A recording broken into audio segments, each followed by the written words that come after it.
Hello everyone. In this video I will show the process of whitening deer skulls after they've been simmered in water with Dawn dish soap to remove all oil residue left over from the tissue and hair of the deer. Always remember, simmer the deer skulls, never boil. A rolling boil will cause your skulls to become brittle and fall apart. Please like and subscribe to our YouTube channel and follow Northern Hoosier Outdoors on Facebook. Thank you all for watching. Hey everybody, Brandon with Northern Hoosier Outdoors here, and I have some Salon Care 40 volume cream that I just picked up.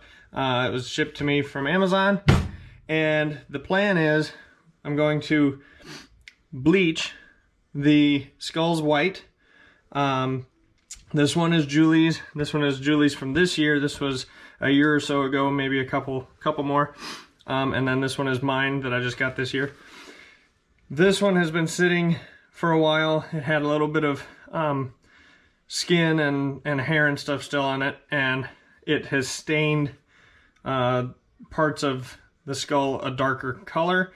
And then this exposed bone has been it's been weathered a bit. So gonna see if it works on this. I don't know if the quality of this will turn out as well as these are going to, because these are fresh and this one's an older one, but we're going to find out. It's kind of a little experiment here. So the 40 volume cream, it's a hair care product. You can get it at different salons, but what it's going to do is it's got peroxide in it, and it's a very high concentrated peroxide, much more than what you would use for healthcare and stuff. Like if you were to use a little bit of peroxide on a wound or something, a cut or anything else like that.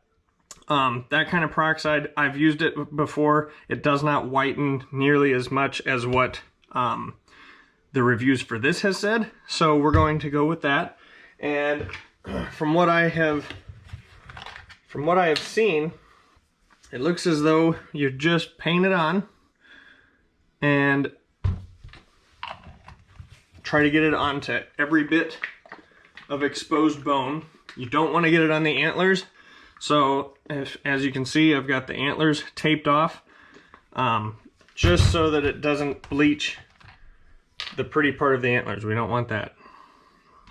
So you also do not want to get this on any clothing, because it will stain it.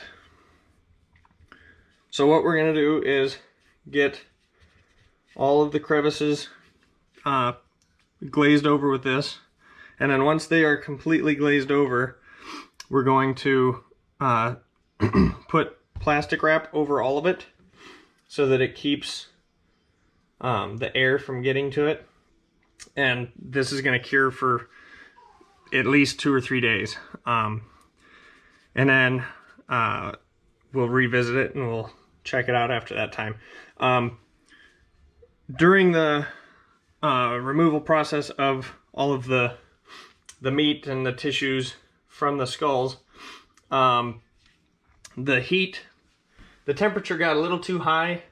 It wasn't a rolling boil, but it bubbled a little bit, and I backed the heat down. And you don't want it to boil, because a rolling boil will ruin the skulls. Now, I caught it in time that it didn't wreck them too bad, but the bridge of both of the new skulls' noses and the ends here, they came apart. So I had to put glue on them and stick them back in, and so now that they are glued back together, should be good.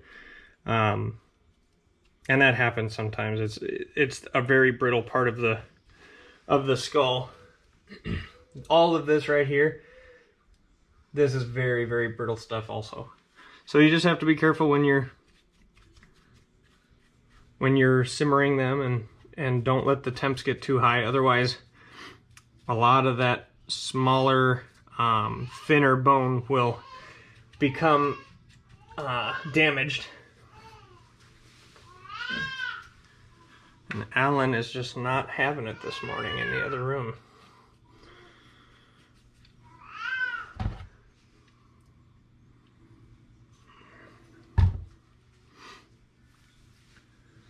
But yeah, you want to really get it on the teeth because the teeth are so stained from them eating. You have to get a lot on the teeth because we're wanting the whole skull to be white. It's going to have a nice clean look to it.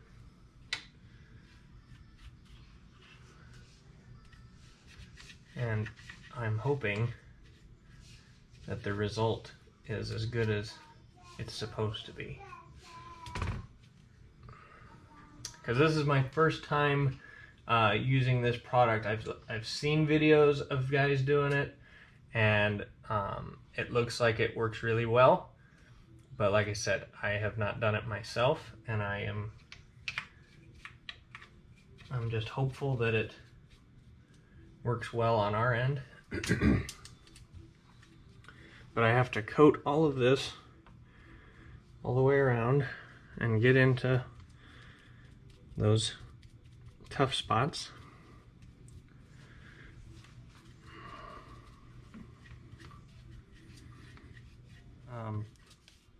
See how dark the teeth are? We definitely want to get that whitened up.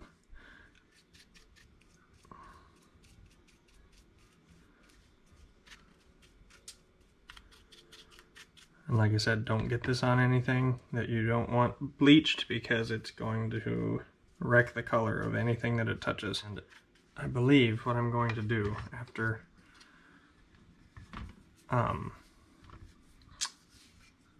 a couple of days of these sitting and they whiten up, once I check them again and see how well the whitening went, if there's places that did not get coated and I thought they did and I missed, I will go back and add some to it and let it sit for another couple of days, because that's not going to be a problem. It just means it takes longer. Now, if I was planning on doing a hydro dip with these, which if you don't know what a hydro dip is, it is where you take a large tub, like a large plastic tote, and you fill it with water, and on top of the water you're going to use spray paint, some kind of oil-based spray paint. I use Rust-Oleum, and you, hi Charlie, and you spray that multiple layers and different colors if you want different effects. So the kids and I did a snow camoed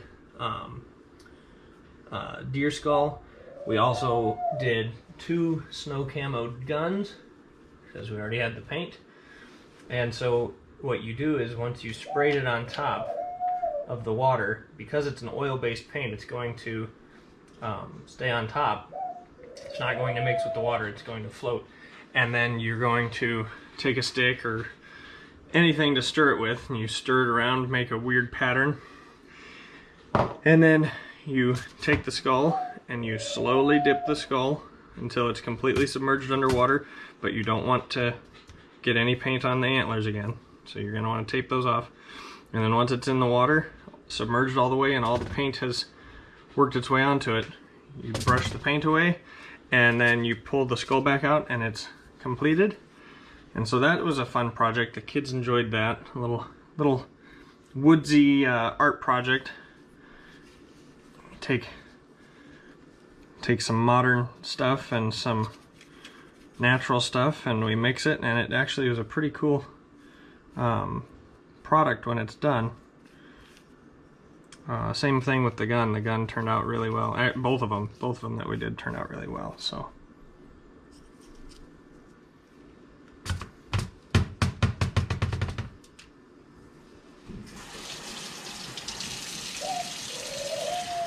Pardon me for a minute here. I think I got some of that on my finger and it's starting to itch and burn, so maybe I need to put gloves on.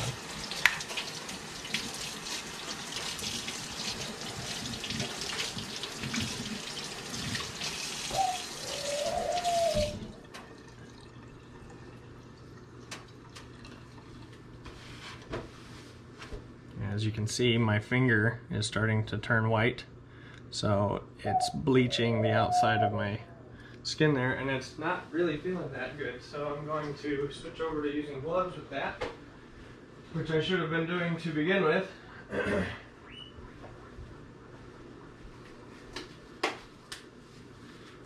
Don't really care to have some kind of side effect because of that. Interesting. Alright, so now we know. Wear gloves. You don't want to get it on your fingers. Alright, so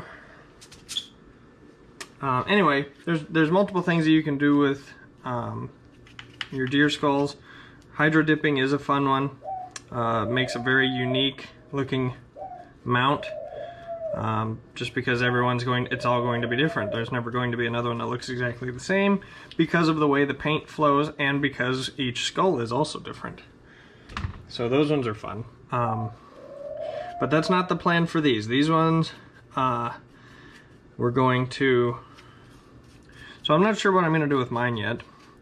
But for Julie, for both of her skulls here, and she actually has quite a few more. I think there's another 2 skulls in the garage, and maybe 4 more sets of antlers, or 5 sets of antlers. And so the plan is to make some type of display for Julie for all of her bucks that she has taken. I just don't know how big or exactly how I am going to do it yet. And maybe I end up making 2 separate displays with her skulls. Maybe one is, maybe I split them up a little bit because there's so many antlers and there's a few different skulls. I could probably put a couple skulls together with a few extra antlers, and then on another one I could do the same thing and end up making 2. I guess we'll see. I also don't want to make her something that is going to be too much for her house. I don't want her to feel like it takes up too much room. So trying to keep in mind the amount of space that people have, but also being able to showcase the deer that she has taken. It would be nice to do all of that. So I guess we'll see how it goes. I'm gonna have to play around with it a little bit and maybe design some things on the Pic Collage app for a bit. Take pictures of each of her antlers and her skulls and put them on there and see what it looks like if I was to put them in different positions, and if it's something that I think looks good, then maybe I'll go with that. It's always nice to be able to see see kind of what it's going to look like before you actually create it or try to start.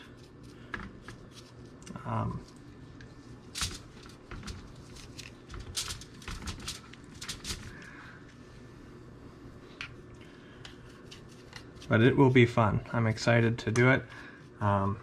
Taxidermy is something that I do find enjoyable. My dad always wanted me to go into taxidermy because I understand the way that animals should look. That type of stuff, though, I don't really have to worry about as much because I'm dealing with skulls. I'm not doing a whole body mount or even a shoulder mount at this point. This is just me playing around with skulls, and which it's still taxidermy. It's a much simpler type, I guess. I do dabble in fish replicas. I made a nice bass replica for my dad after he caught the biggest one that he's ever caught, and gave it to him for Father's Day, and he thought that was really neat, and he's got it on display down in his man cave at home. And like I said, the kids and I have done a few we've done some skulls, and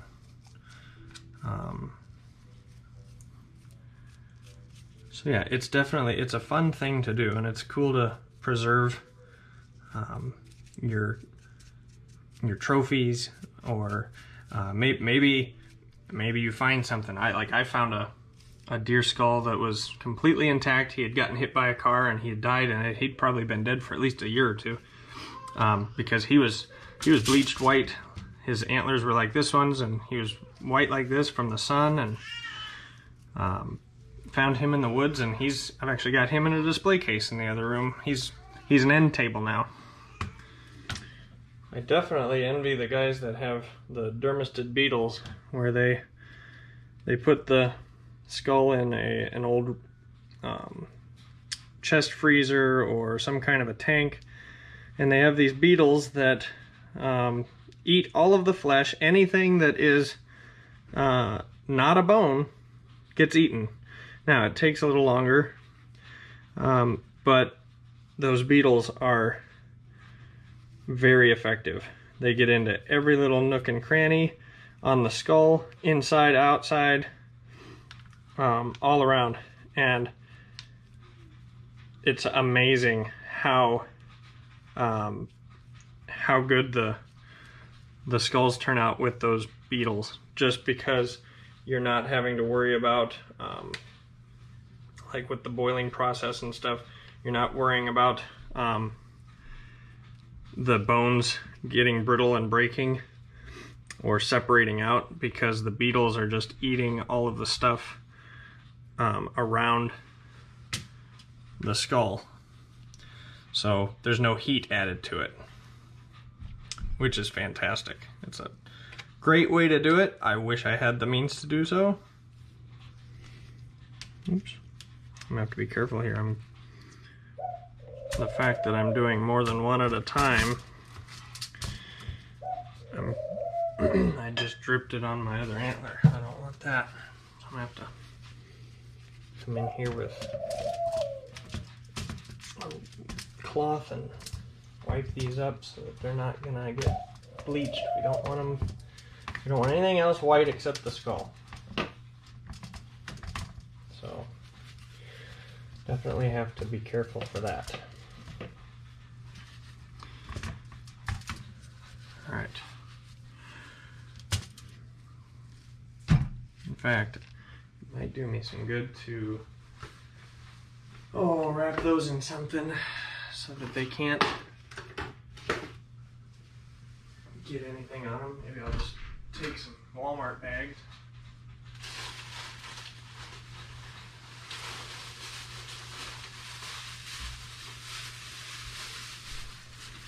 Pretty much everybody's got these at home somewhere.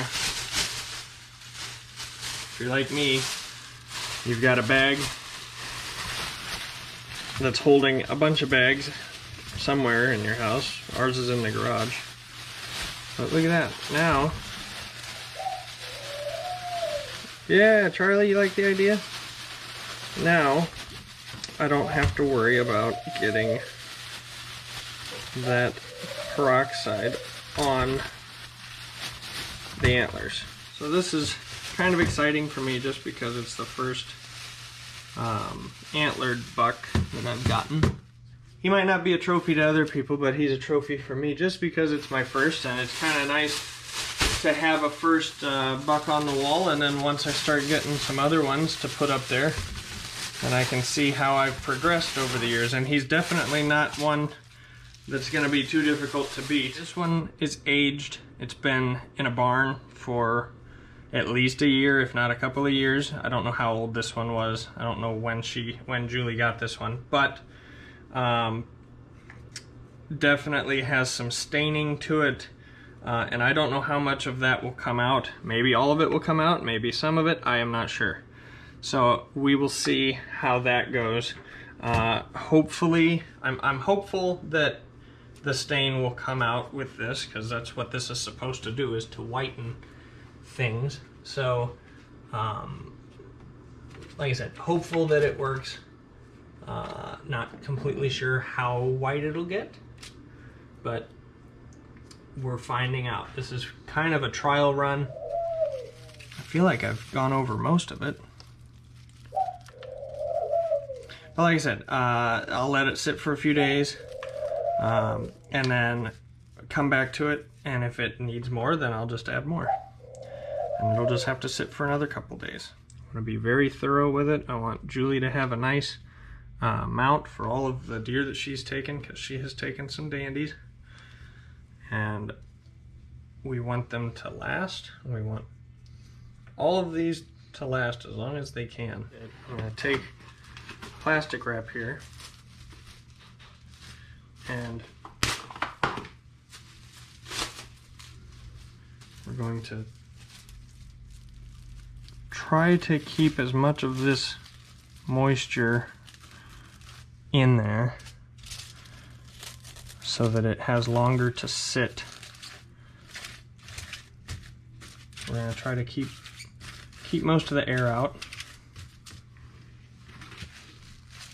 Alright, there's that. And this, and this, and this. And this guy. I'll need a little bit more for the tops, but it's almost done.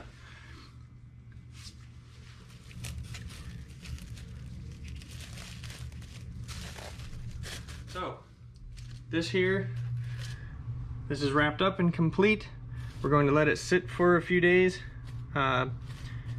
So today is Tuesday, November 16th, and I'm going to come back to it on Thursday, the 18th, and we'll see how it looks. All right, everybody, it is 2 days later. Today is the 18th, and the peroxide, the Salon 40 volume, has been on the skulls for 2 days. So I'm going to peel off the saran wrap just to see, and it looks like at least the 2 fresh skulls have whitened up quite a bit. The older skull, the one that I'm not sure how old it is, it looks like it's still a little dark in spots, but it is whitening. So I guess the good part about that is that it looks like it is working to some extent. Maybe I just need a little bit more up here on top where it's darker, and because here this is actually bleaching. This is still pretty dark with that greasy color, but that might pull out too if I can get some more on there. So let's see here. Yeah, like I said, these ones, look at that, way better, far better. The amount of dark color that has disappeared just since we've put this on there. Like all of this was so dark, and it's lightened up a lot. In fact, I kind of like the fact that there's kind of a stain on the teeth just to help distinguish the teeth a little bit more. I don't know if I want to make it any darker than that, or any whiter, I should say, than that. I think I might leave mine like that the way it is, because I do like having just a little bit of contrast. You can differentiate the teeth from the skull, and the skull's still a pretty color. And it looks like, as I go around this, I think everything got coated with it pretty darn well. Let's see here. Looks like it. Looks like it got coated decent. Let's see. I'm just getting rid of any bubbles here from that volume, that 40 volume stuff. So yeah, not too bad for that one. So we're gonna set that one to the side, and we're gonna pick up Julie's from this year. And Julie's has whitened up quite a bit on the teeth also. There still are some darker spots on the teeth, but the teeth do look much better. And the skull itself actually looks much better also, much whiter.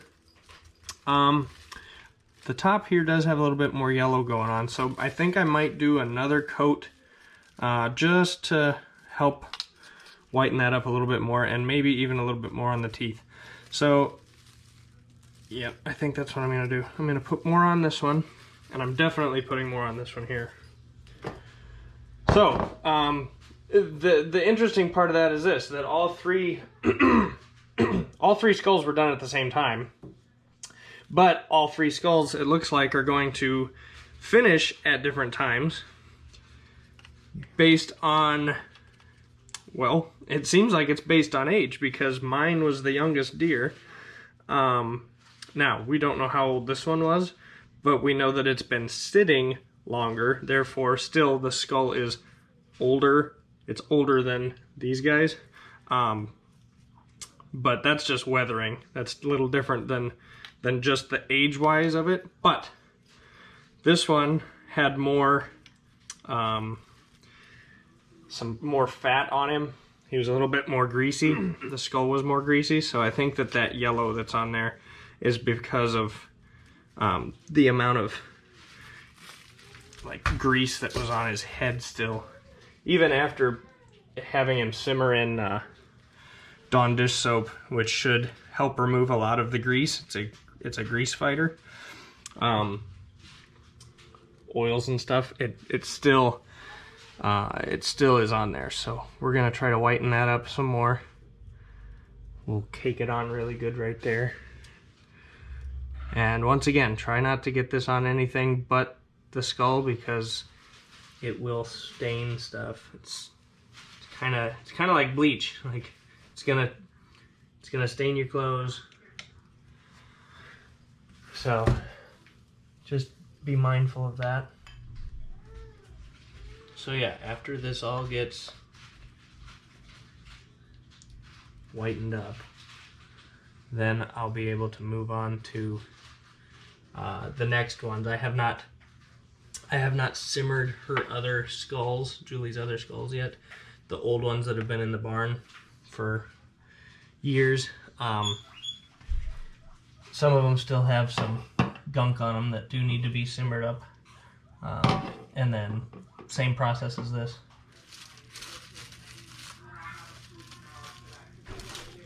So there's that. And yes, Charlie, I don't know what you think is funny, but alright. That's our dove Charlie. He likes to laugh a lot. I think he thinks he's funny. See that? See how it's starting to bleach my fingers?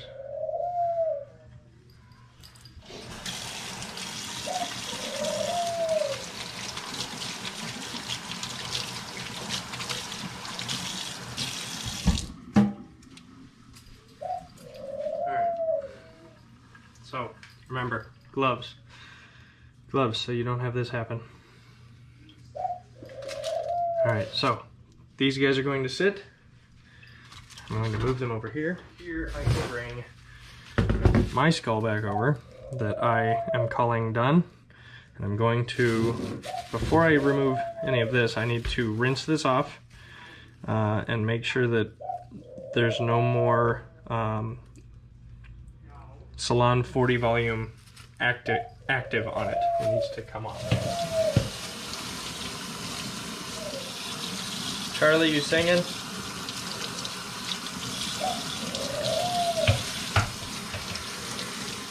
Shake it dry. Get the water out of the nasal cavities here. And just pat it dry. At least on the exterior. The interior will have to just air dry.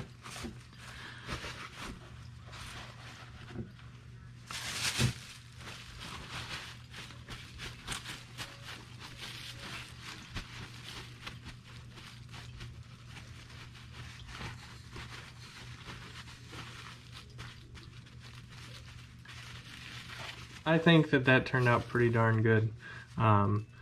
leaving the teeth a little yellow like that, I like that. It separates it from the rest of the skull. To me, visually, it looks more appealing. But that's to me. Not everybody will have the same opinion on that, but I do like mine looking a little bit more natural, not so much completely bleached white. So it's white enough for me. Now I'm going to remove the protective Walmart bag. None of the antlers saw any of the peroxide, and I'm going to have to make sure that I don't have any on me when I'm grabbing it. Otherwise, I'm going to have a handprint of white on the skulls, and I don't want, or on the antlers, and I don't want that either. Something that might make this easier. Let me get a tool here. As long as I can get up underneath it. That's the main thing here.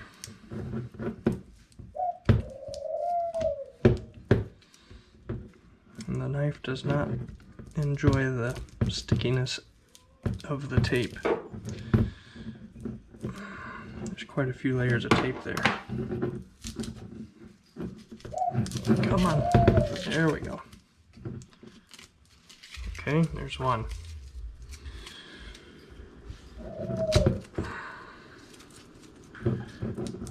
This should stand out much better than what it did before. Oh yeah, it does. Very crisp. White all the way up to the base, but none on the antlers. This was already like that. These were worn down and already white exposed. That was all covered up. That is not from the peroxide, so that's awesome. It's the first time me using the Salon Care stuff. I've never done that before. This is new. Saw guys on YouTube do it, and it was my turn. So, sweet. There's my first buck. Yeah, that'll be cool. Put him, I mean, I'm not sure exactly how I'm gonna set him up yet. I did shoot a pheasant.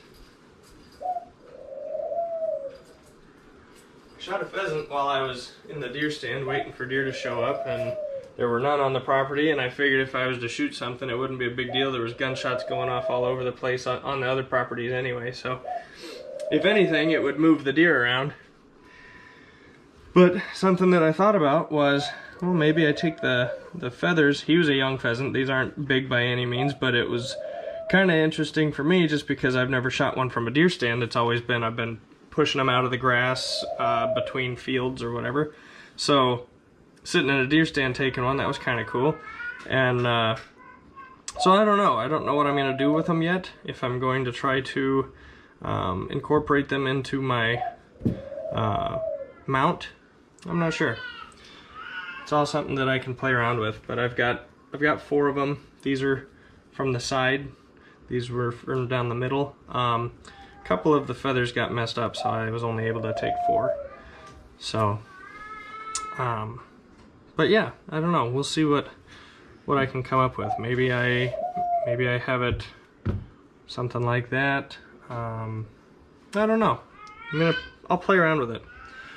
We'll see what I can come up with and put on the wall. But either way, it's a lot of fun working on your own stuff and even other people's stuff. Working on skulls and making mounts, ways for people to present their hunts for other people to see. It's kind of neat.